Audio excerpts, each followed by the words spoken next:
Praise the lord. నజరేయుడైన క్రీస్తు నామంలో మీ అందరికి కూడా ధన్యవాదాలు తెలియపరచుకుంటున్నాను.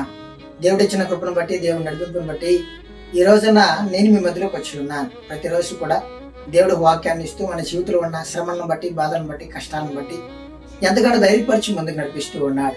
అలాగే ఈ రోజున కూడా దేవుడు ఒక మాట తెలియపరచాలని ఎంతగానో ఆశిస్తూ నన్ను మీ మధ్యలోకి తీసుకొచ్చి ఉన్నాడు. ఈ రోజున దేవుని వాక్యం ఒకసారి మనం చూసినట్లయితే యెషయా గ్రంథము 45వ అధ్యాయం 2వ వచనం.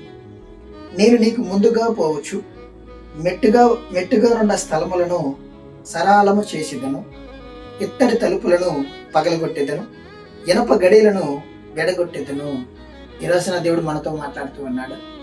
నీకు నేను ముందుగా పోవచ్చు, నీ జీవితంలో ఉన్న శ్రమలు, ఇబ్బందులు, కష్టాలన్నీ కూడా నీకు నేను సరళముగా చేస్తాను, నువ్వు భయపడాల్సిన అవసరం లేదు నా బిడ్డ అని మాట్లాడుతూ ఉన్నాడు. నా సహోదరి, నా సహోదరుడా, ఈ రోజున నీ జీవితంలో ఏ శ్రమను బట్టి, ఏ బాధను బట్టి, ఏ కష్టాలను బట్టి నువ్వు బాధపడుతూ ఉన్నావో మరి ఈ రోజున దేవుడు మాట్లాడుతూ ఉన్నాడు.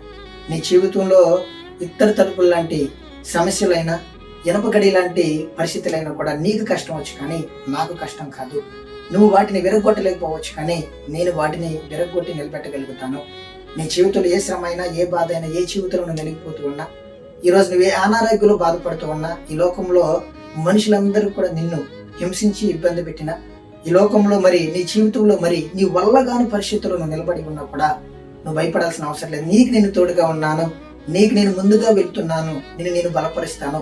నీ జీవితంలో ఉన్న శ్రమలన్నీ కూడా నేను మార్చి నీకు నేను నిలబెట్టగలుగుతాను, నువ్వు భయపడాల్సిన అవసరం లేదు అని ఈ రోజున దేవుడు మాట్లాడుతూ ఉన్నాడు.